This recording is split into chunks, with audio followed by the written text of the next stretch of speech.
Well,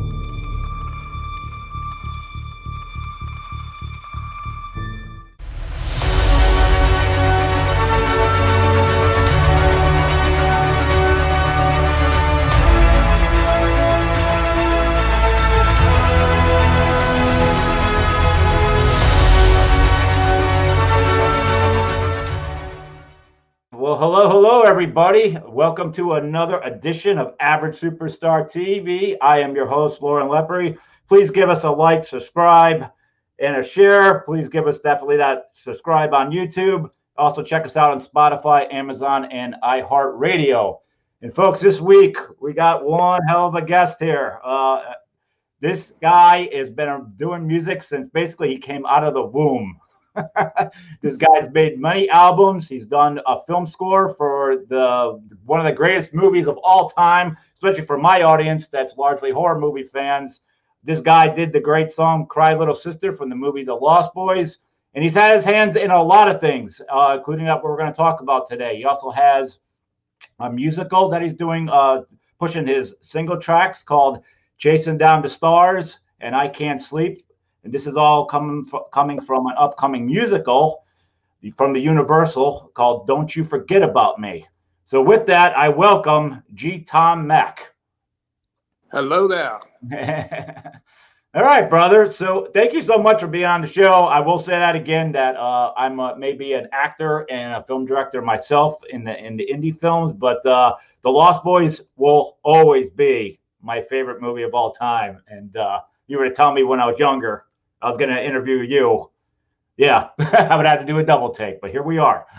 Yeah, well, it's a pleasure to be on your show. So tell us about, so when you were young, when did you even know you wanted to be involved with music? As you said, and that I said, when I came out of the womb, I think a lot of it had to do with growing up in England. And, you know, Dad and Mom always had music on in the house. I mean, it was obviously Frank Sinatra or, you know, classical music. I mean, it was a wide array of things going on. And I remember always being in tune with it. I could hear things and just, you know, that were coming across on the radio or off the telly. And I don't know, I think, but when it really hit me was about when I was 12 years of age. And then I just felt like I could do it. Didn't know how to play an instrument at that time. So a mate of mine down the road who played excellent guitar, he was 18 years of age. And, you know, I would go over there with, I didn't have a guitar then, but I'd go down there, he had next to one. And he'd teach me chords. And then about 2 weeks later, I wanted to get a guitar, you know, and Mom and Dad were able to get me, I don't know how we did it, but I got a Les Paul Jr., which is now worth $10,000. But we didn't know what it was, but it was a good guitar. And I finally got my first guitar, and I went down there, started learning songs like everybody else did. And then realized, and then after a while, he was in a band, and he said, "You got a great voice," because I'd be singing along when I play. So, you know, about a year later, he asked me to join his band because their singer had quit. And I was 13 then. But I was kind of tall, you know, I mean, kind of a tall 13-year-old. And then I just started doing covers, and, you know, things just went on from there. And fast forward, I started to write when I was about 16, horrible songs. But, you know, nonetheless, it was just some way to get myself, you know, I mean, at the time I thought they were good, as we all do. But we all got our growings, right? Who were your influences in music when you were growing up? Influences? Oh my God! I mean, you know, Stevie Wonder, a lot of R&B, and as us Brits always were attracted to that. Marvin Gaye, all of that, you know.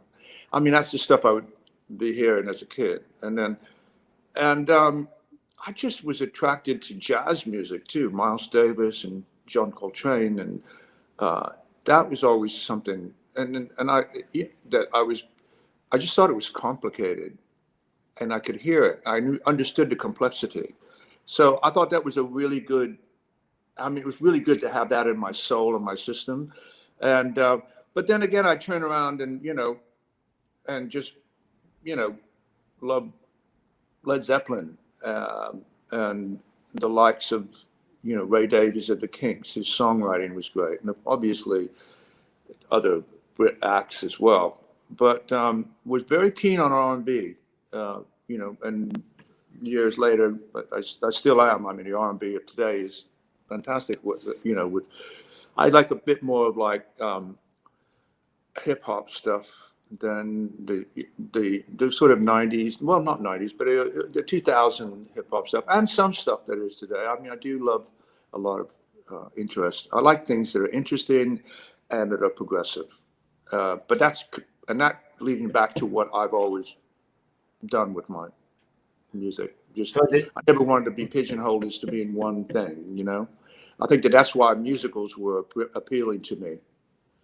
So did you end up eventually moving to LA or for a while, or is that where you are now? Well, it was my parents came over to America to give it a go, and we lived in New York, and then my dad got a job in Wichita, Kansas, of all places.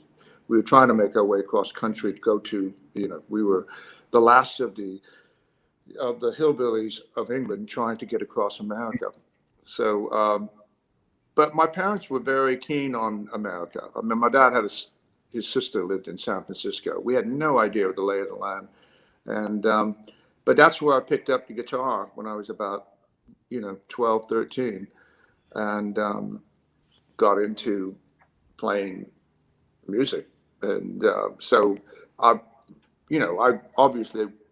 went back to England quite a bit because all my relations were back there. And so I kind of kept I'm still a British citizen, still have a British passport and all of that. So basically, what was I guess, your connection to getting more discovered that would even lead you into the Lost Boys direction? Well, there was a long way to go to get before that happened. I think what happened is that I moved to Los Angeles at one point and thought, you know, this is the place to do it. I'd been in New York, and I mean, I was in cover bands forever, but I was writing songs for the longest time. When I got in my 20s, I thought, like, well, okay. And then when I came to LA, I had finally gotten a manager after about a year's time living here. And then he got me a movie to do that Jerry Bruckheimer was producing called Defiance. It was an early movie of his. And I wrote one, he asked me to write the main song for it. And I'd never done a movie before. So I basically looked at the film, wrote a song called Bad Times that opened the film. It was around that period of time when Warriors and all of that kind of stuff was coming out. So it was kind of a indie, well, it did pretty well when it came out. But so Jerry had me write 4 more songs for the film, and it was my first introduction to film work. And then after that came along Fast Times at Ridgemont High. People in the industry started to get a drift as to what I was about, and they were going like, wow, who's that guy, you know? And so I started to. For the audience, though, because that's a film everybody loves. Fast Times at Richmond High. Were you doing the scores? Were you helping out with the songs? Did you have a song in there? Yeah, I wrote the song "Look in Your Eyes," which plays over the pool scene. That's amazing. Yeah, they're beautiful. Yeah, and that's it. Nobody. I was the only one unknown artist on that. I mean, it's just Cameron took a liking to the song I wrote, and he came to a gig of mine. I remember that back in the day. And Cameron's always been really good at like spotting talent. I mean, his movies are known for music, so yeah. That's awesome that he spotted you. I mean, right. Yeah, I think that movie alone changed when you realize there was songs in movies before that, but that you could really knock it out of the ballpark if you hit the right songs with the right movie. That's right. I mean, I went on to do several after that. I mean, you know, got All the Right Moves, some films on it. What was the movie? Spring Break, Hard Bodies, all these films. But I was just learning my craft at that point as to what this was about, you know, and they were 80s films. Mm-hmm. And then Joel Schumacher, he came to a gig of mine back in when I was still in LA. I moved to New York, back to New York in '84, just because I don't know, I just wasn't into LA that much at that time. I just wanted to, Kiss had recorded a song of mine called "Is That You," and I made enough money to be able to just move and just be free and do what I wanted to do. And then, before you know it, I had, Joel Schumacher came along.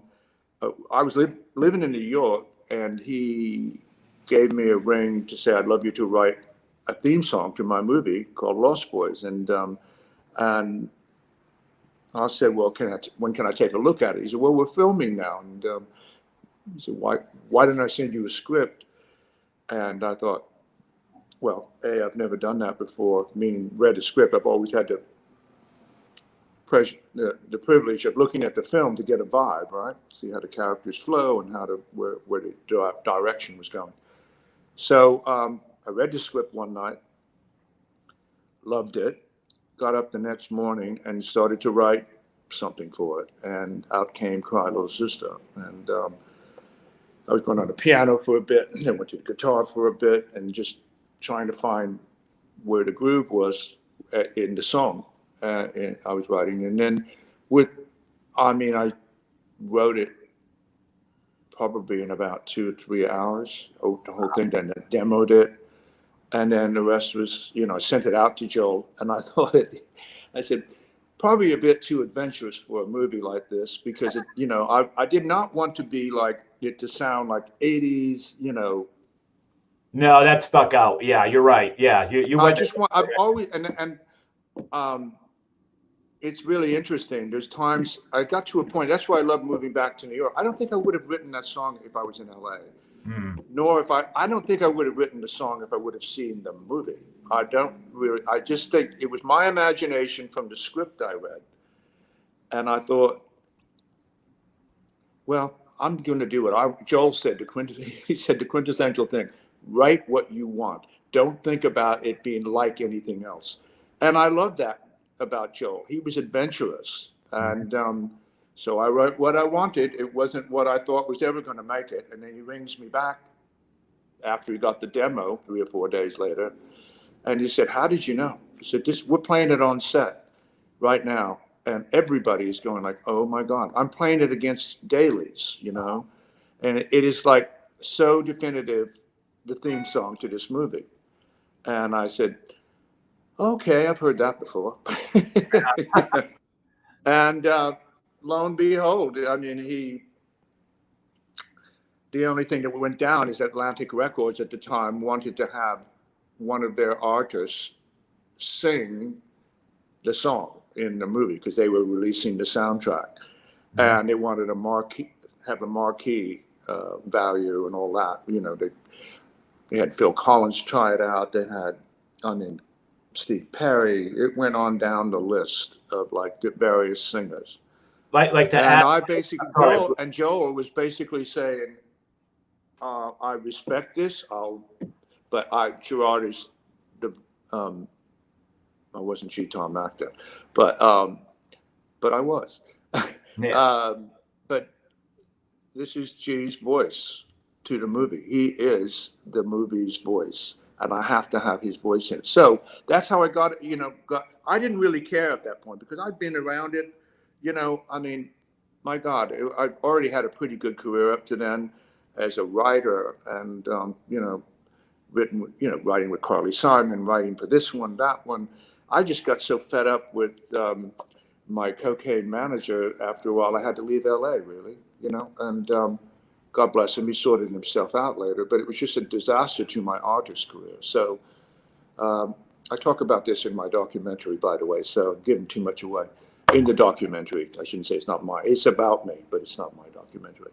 But it's, I just was fed up with going on the road and, not knowing where my money was going. And, that's why I moved back to New York. But Lost Boys, I was still doing other films at the time.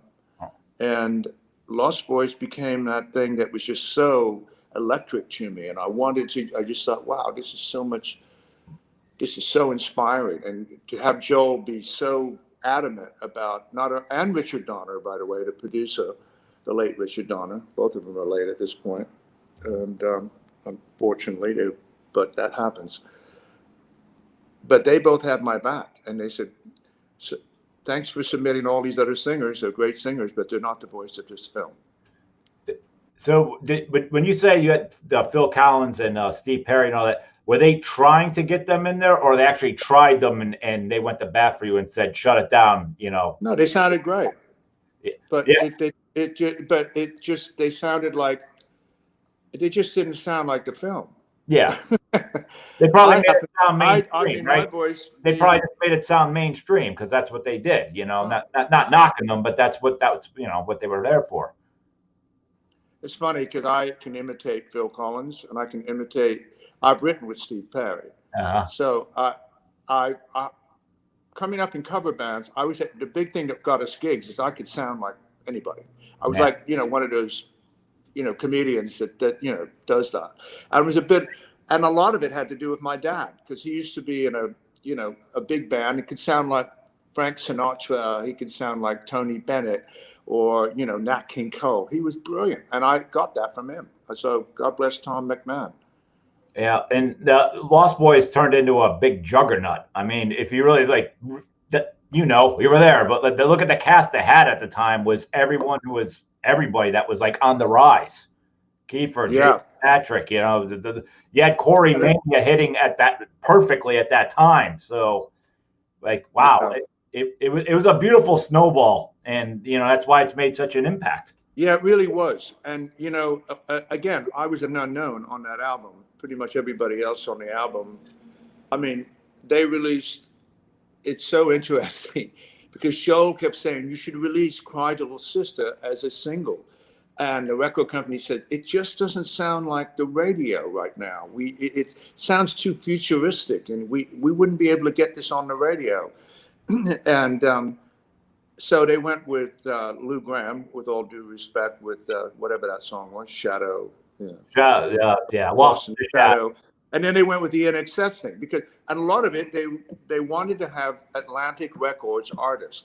And I wasn't one, although I was one a year before. And that was the funny thing is they didn't realize, they thought, oh my God, he's an Atlantic artist. And they didn't realize that they let me go. And they went like, oh my God, they thought they were going to make royalties off my bit. I said, no, I'm not with you anymore. Look at the contract; it expired. So I got to keep all that fucking money. Damn right, dude. That's the way it's supposed to be, man. Because film and music, the artist always loses. So to hear that, I like that. It used to be that way, unfortunately. But it's interesting. There's a character in "Don't You Forget About Me," my new musical. That he's a rocker. He's like a Billy Idol guy, and he doesn't care how he signs a contract that really was the devil's doing. He just said, I don't really care. I just want to be able to do my music. Oh my God, you're going to pay me $250,000, which is recoupable. But he didn't read that part of the contract. Didn't get a lawyer. But he's a real artist. He fancies himself. I like that character because it's so indicative of so many artists that just said, I just want a deal. I don't care about the money. Then they care later.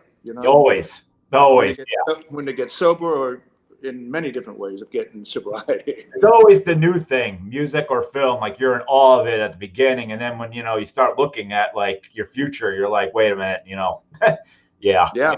Once the thrill is gone, the first thrill, is gone. Yeah, you're kind of like, yeah, right.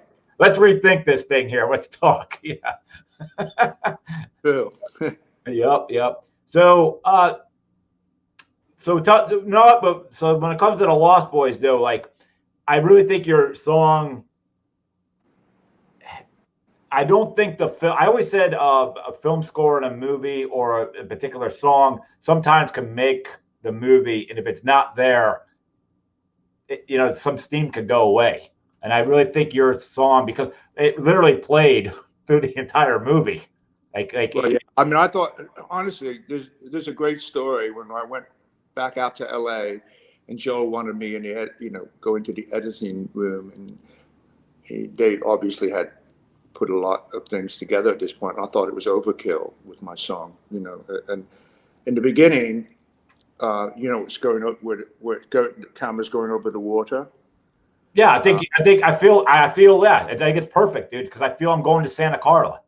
Right, but they had my voice at the beginning. They had my voice in there as well, and I just said to Joel, I said, "Let's take my voice out. Just let it be the choir and the groove of the track." Mm-hmm. And my manager, they all looked at me like, the editor looked at me like, "Are you daft?" And I said, "No, it's much more compelling having it where we have Star and Michael, Mm-hmm. and that sort of trilogy that's going on with David and that whole bit where it does play for 2 minutes or whatever." And I remember my manager pulled me aside. We went outside, and he said, "Are you committing artist suicide here? Your voice should be everywhere." And I said, "No. Artistically speaking, it doesn't work in the beginning." And Joel came, and then Joel said, "You're right. It's much better. It has it," and it did, because you're giving too much away. And then the choir gives a sense of like what's happening here. It almost gives the sort of peripheral and the subconscious of the vampire. And now that you say that, I totally believe, because for when you actually sing during the love scene, I think that's when it like really peaks. So if you gave it That's up right. front, it might have taken away from that scene. Yeah, and it worked better the way it did. And then,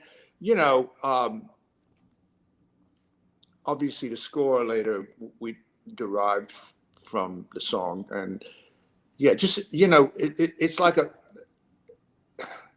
I think less is more in a lot of cases, because it's it was well placed in the middle of the film, where you really got the vibe of like, okay, I get it, because the story had gotten along. I mean, I never wrote when I wrote Cry Little Sister, I didn't write it for it to be a vampire song. I really meant what I got out of those characters. It was much like a bunch of characters that left a home that they had that was toxic, or just runaways, and just they found each other as a family. And that's indicative of so many people that leave their real family, their blood family, to find a sense of belonging with the family that they put together or find. So it had a lot to do with that, even though I definitely wrote the darkness of what the movie was doing. But it was, yeah, I just, you don't have to tell the story in a song. You can ride the peripheral of it, because that's, that's the script is already written. Why write a song? I mean, I know that there are certain movies you have to have that, let there be a comedy or whatever. But in this particular film, it was just too great a story, and it had comedy, but it was also, there was a deeper story to it. And that's why I wanted the song to ride the peripheral of the film lyrically. Absolutely. And once the film comes out and it's a hit, I guess we were discussing earlier before we went live, but I've told the audience, tell the audience now, I've met you a couple of times through horror movie conventions, particularly Monster Mania, and you have, obviously, I knew it ahead of time. You had a great relationship with Brooke McCarter. Yeah. That moved on, and even Billy and Chance. Like when I met you guys weren't like old friends catching up. It looked like current to me, Right. Yeah. So I mean, Brooke is someone I've always held high. He's a guy I miss. I'm sure, sorry at your end too. But like for the audience that didn't know him, like how did that relationship keep going after the Lost Boys? Did it just always be, or did you guys catch up down the road years later? Well, this is the funny thing, because I didn't meet any of these guys early on in '87, or I wrote the song in October of '86, and I didn't meet any of them until 2000. I spoke with Brooke, got a hold of me at one point and said, "You should be coming out doing these shows with us, man." And I didn't really. I was just at that point. It was the early 2000s, and I didn't really. I'd been asked to do a couple of HorrorCon things. I think I went to, but not to the extent where it was with the boys, you know. So I didn't meet any of them until then. And Brooke and I, he was the first convention I did was Monster Mania. The best. And it was in 2008, I think it was. And so that's when I met all of them, you know, Wow.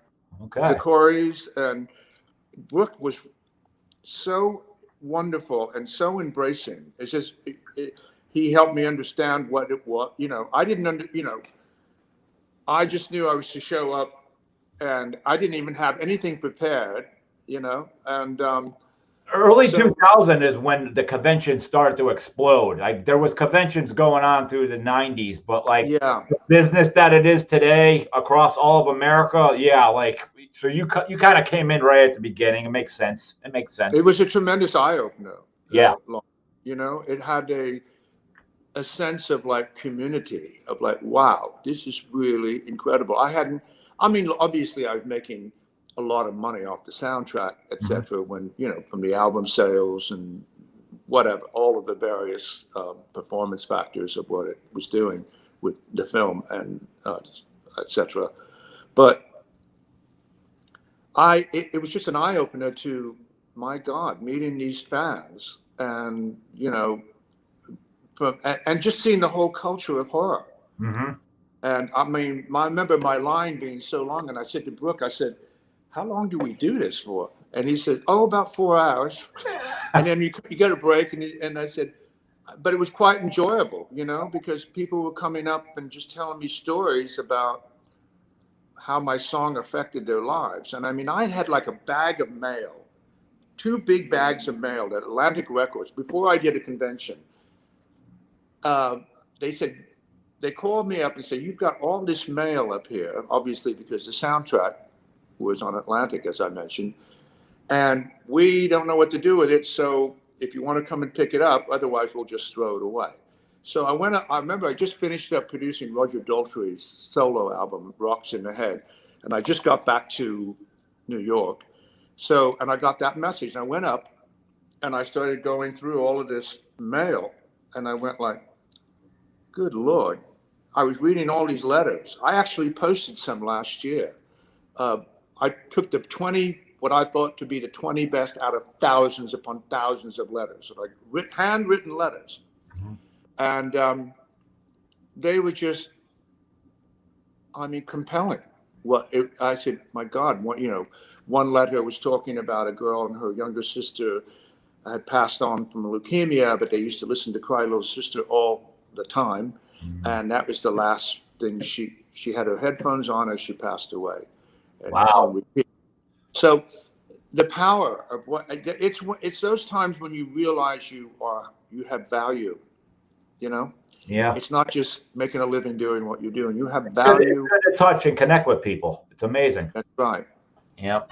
And so Brooke, during that whole period when we were at Monster Mania, it was another eye opener. And then I had no idea he was a musician and how good of a drummer he was. And until we just jammed one time in my room. And I just said, oh my God, you're incredible. And he said, no, I played drums. The acting thing just came along at a point where I thought, well, maybe I could do that. And but we went on the road together, not just conventions, but we went out and played gigs and would pack him in. And he was just the best, you know. I mean, I'm honest to God. When he was getting ill, I remember the last gig we did was at the Roxy here in LA, and we had an incredible night. I mean, with you know, but there were times it would just be him and me going out on the road, and just percussion and acoustic guitar, and it would sound amazing.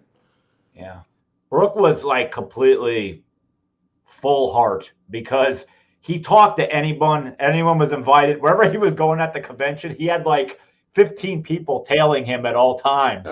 And I remember when we went back in the early days of Monster Mania, when we had the suites, like we would bring up the guests and kind of really Fort Knox it. Like, you know, we don't know you, you're not coming in. We want this to be a place where guests could come and just let their hair down. And I remember you being there and Chance and Billy. And when Brooke would leave and go downstairs to have a cigarette, he'd come back up and he'd have 15 people tailing him. He'd be like, Lauren, is this cool? I'd be like, Brooke, I'm gonna kill you. Yeah, come on in. There's 15 people walking around our party that like. So as soon as that Brooke would leave, we were like, sorry, you gotta leave. Sorry, you gotta leave. Oh dear. Yeah, but like Yeah, no. those are the things I can He remember. was like my Keith Moon, but a little bit more tame. You Yep. know, I remember Roger Daltrey saying, he said, "My God, what a drummer this guy is." He said he was one of the actors in Lost Boys. I said, "Yeah," and he was going, "This guy's incredible." And I said, "Yeah, he's got a little Keith Moon in him." Mm-hmm. He said, "I hope he doesn't have that mad, crazy side that we had to put up with." And I said, "Not as bad." Yeah, definitely the most personable person I've ever. Yeah, he was great. So we spent so much. We got to know each other so well. He was a great father. He was incredibly. Brooke was always on time. Always, he never disappointed. And that's what a solid friend is about. We both had that. I mean, we spent so much time on the road, and we never had a row ever, and we just were always coming up with cool things. We got each other clearly. So you'd say in a way, the Monster Mania convention rebirthed it all, like got your unit back together, the Lost Boys unit back together. Would you say that? Because you never really you say you never hung out before, right? No, I mean, I met them all in 2008 at Monster Mania, and then it went on to do more. Yeah. And the last gig I did was in. Yeah.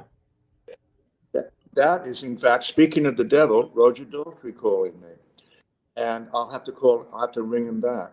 Well, hi, Roger. If this makes it your way. I just, that's so wild. We were just talking about him, but he did a great cover of "Don't Let the Sun Go Down on Me." Yes, beautiful. In Lost Boys, as over the credits. So brilliant. Elton actually said it's his favorite cover ever of anyone doing his song. So, but yeah, Brooke, Brooke was sort of the guiding light to all of that stuff. Honestly, I mean, he would make sure things were right, and I mean, even to everybody. I mean, he was sort of he led the pack in a really good way. Yeah. So and then after the Lost Boys, I mean, obviously you didn't stop. We making music, and what led you into "Don't You Forget About Me" display that you brought up earlier? I beg your pardon. What? I'm saying, I know you kept making music, and obviously you never stopped. But what led you into the play world of the play you're trying to push now? Don't you forget about me? I always loved from a time I was a child. I remember one of the first musicals we went to as a family was to see West Side Story. Beautiful. And I just thought that music was just so unbelievable to me and and it was really it was almost like a rock musical, jazz, because it was like, when you look at, I mean, some of the language that was used back then, they used the word marijuana, I didn't even know what the fuck marijuana was then. I was like a 12-year-old boy, and, but it was racy, and and I just thought it was just, and I thought, I wonder how you do that, because it was different than writing song. I mean, when I got a bit older, I remember I would love to do that some days, to write a musical, like a rock musical. And I remember one night I was writing with Carly Simon for her album Coming Around Again. And she invited me out to have a night with Stephen Sondheim and a bunch of other, went to a restaurant. And, I sat next to him, and it was like, dear Lord, this is the guy that wrote West Side Story. I mean, he wrote the lyrics. Leonard Bernstein wrote the music. But then Stephen went on to write both music and lyrics, Sweeney Todd, you name it. And it was just such an amazing, we talked about, I always wondered how he sent in the clowns, how he created that very dark bridge. And then he said, oh, I wrote the song in like about a couple of hours, and the bridge took me 9 months. And I'm going like, I'm so glad to know that, because if you wrote that in like 2 hours, I better quit now. Or at least quit doing the musical work. But I was always fascinated by it. And that's when I thought, well, maybe Lost Boys could be a really good musical. And I I talked to Warner Brothers about it. And, they said, yeah, that could be a cool thing, And then vampires never have done well on the Broadway or theatrical stage. They seem to like, Lestat didn't do well, even though it was Elton John and Tim Rice doing it. I think it was Tim Rice. Yeah.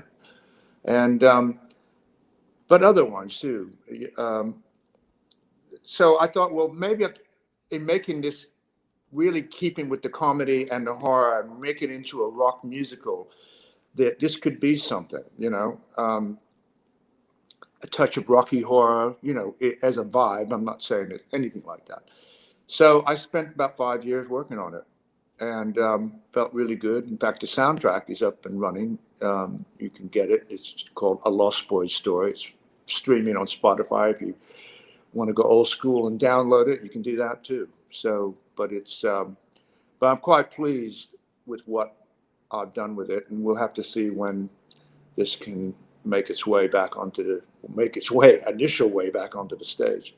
So, yeah, it's hard to even talk about it because, you put so much time and effort into doing something, and then you're turning a corner where things are moving along into 2022, and then it's Yeah. You can't do anything. You can't do rehearsals. You can't do, it's just, Yeah. and then they now, close down for the second time over the autumn, so it's kind of, we don't know where things are going.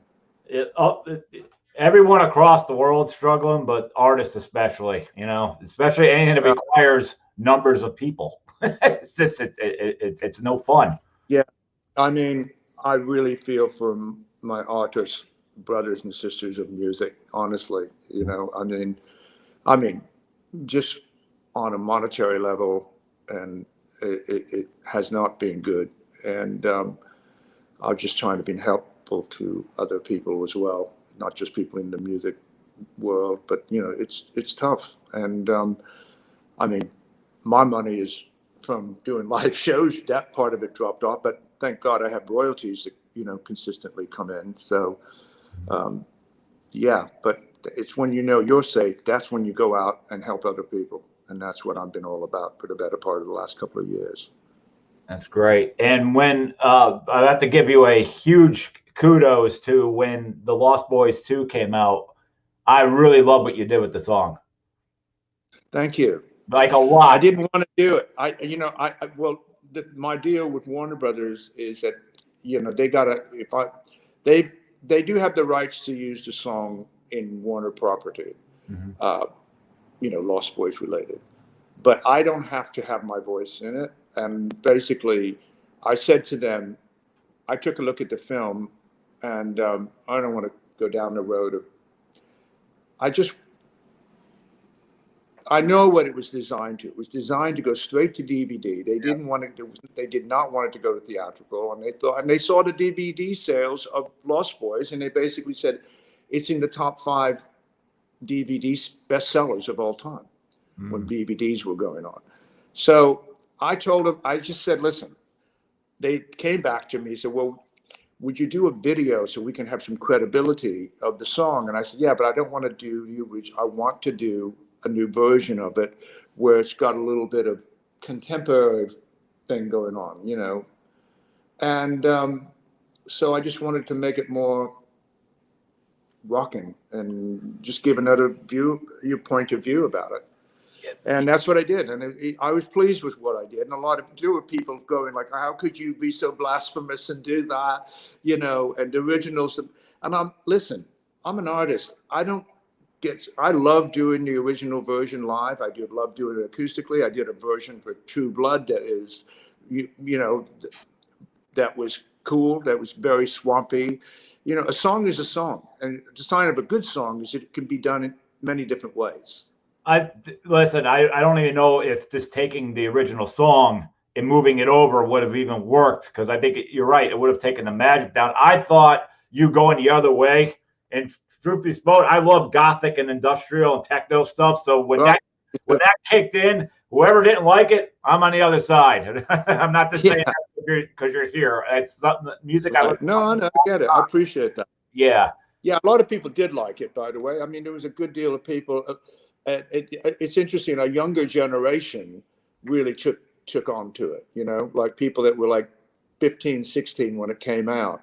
And a lot of people, you know, you got to remember, there's people that have never seen Lost Boys that know the song. Mm-hmm. And I've had people come to my shows and I'm going like, you got to look at the movie. That's half of it. Seeing the film gives you a much more broader perspective of why the song is, you know?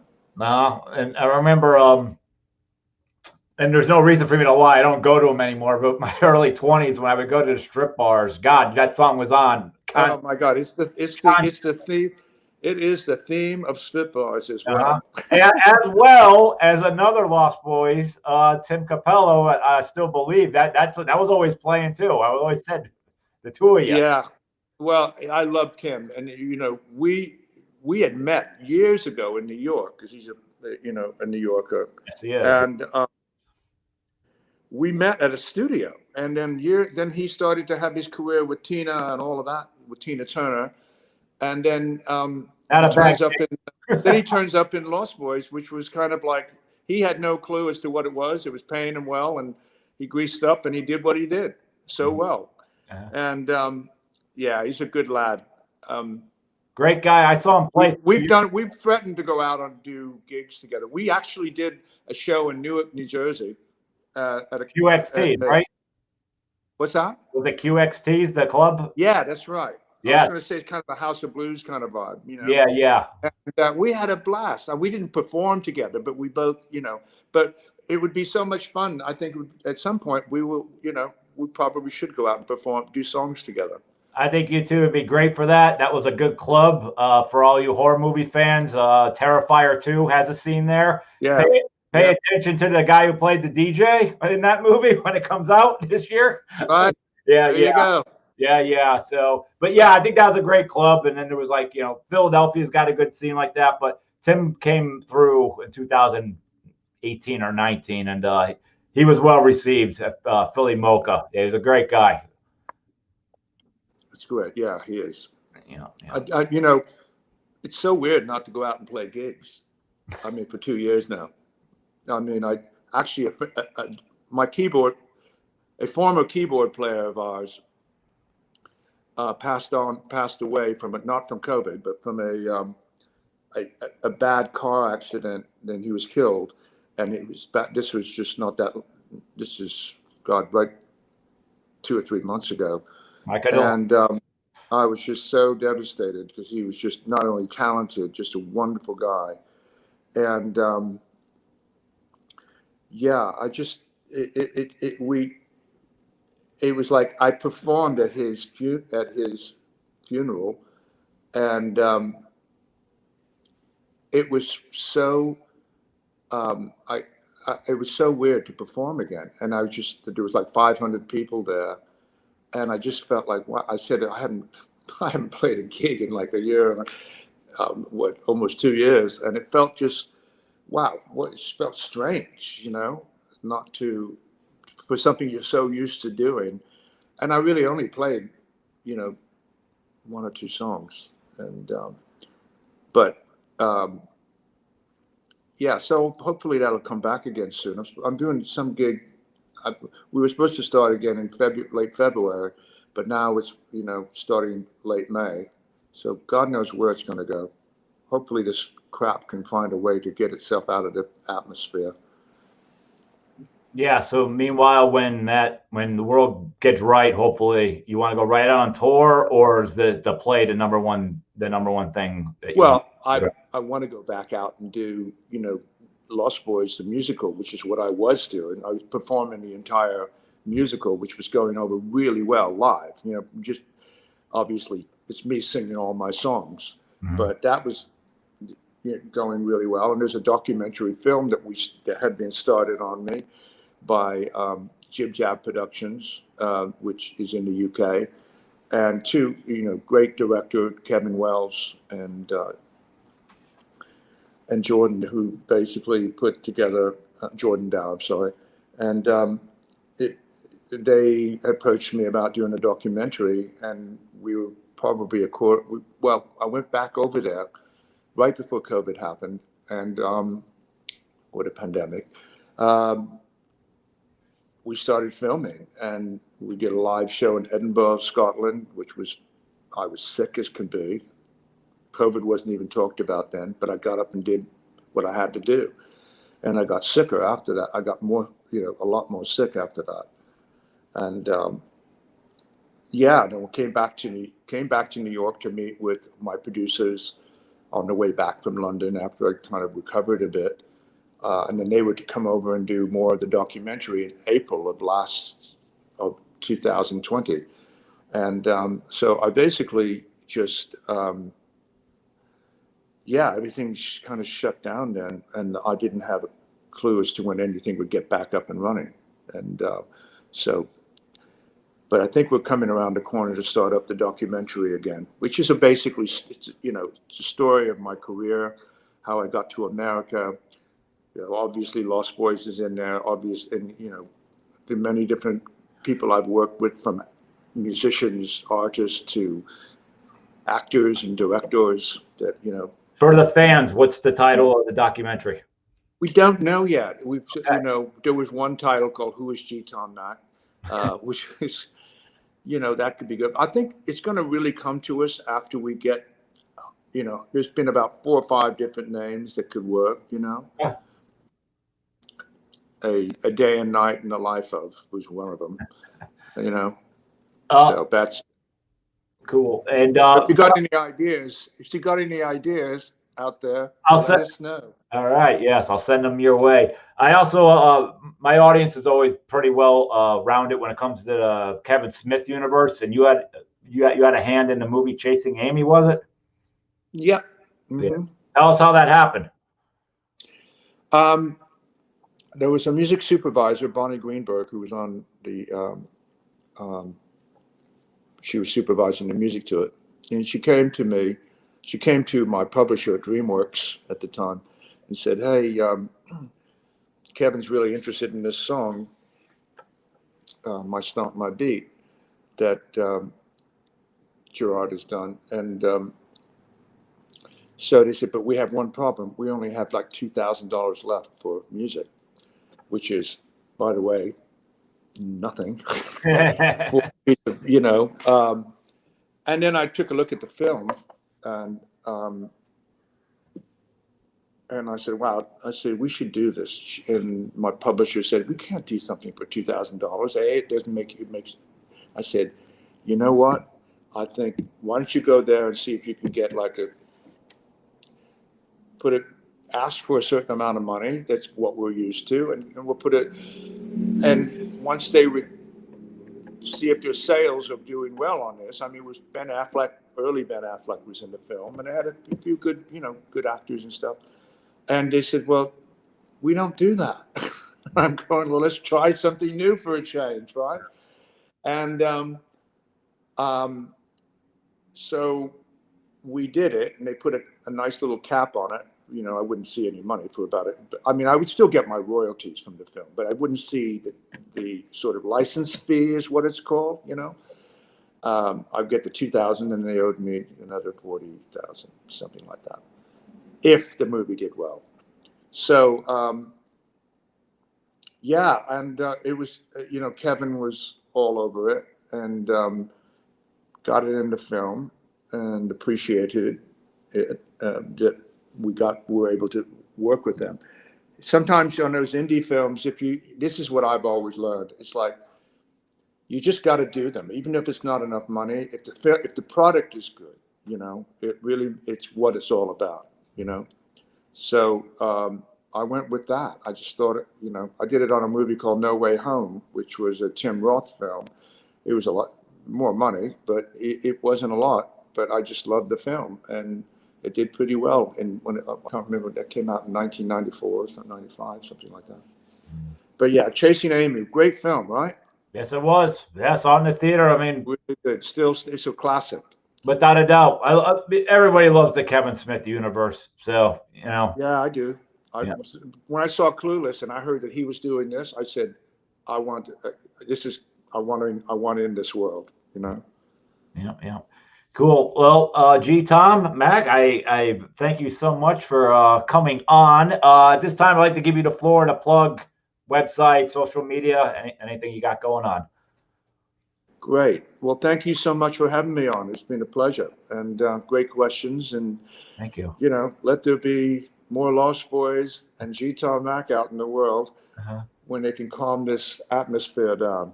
Absolutely. Yeah. Any way anyone can reach you through social media? Yeah. I'm Tom Mac on all social media, Twitter, FB, Facebook, and Instagram. I would like to thank my audience for tuning in again. We drop a new episode every Monday morning on Spotify, Amazon, iHeartRadio, and YouTube. Please give us a subscribe, comment, like, and share. And we'll see you next round. Tom, I thank you again. You rock, everybody. Thanks for those that are viewing, for being fans. And just, there's nothing more important to me from my heart. I really thank you.